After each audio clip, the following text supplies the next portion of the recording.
ភ្លៀងធ្លាក់ស្រទន់នៅក្នុងយប់ស្ងប់ស្ងាត់បេះដូងបងឆ្ងាយធ្វើឲ្យអូនឈឺចាប់បេះដូងបងឆ្ងាយធ្វើឲ្យអូនឈឺចាប់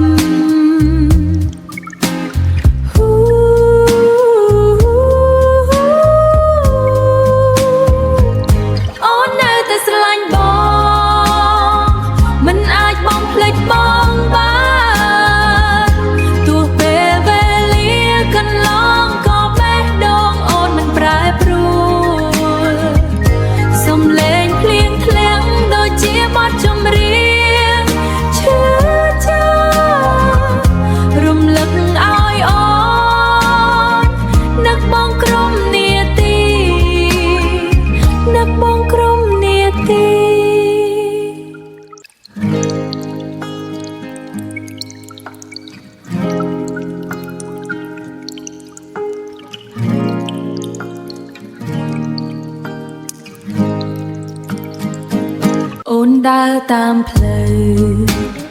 ដែលធ្លាប់មានរូបបងអនុស្សាវរីយ៍នៅតែដក់ក្នុងចិត្តអូនពេលបងញញឹមមើលមកកាន់រូបអូនវាជារស្មីមួយ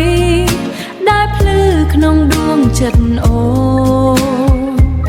តែនៅពេលនេះ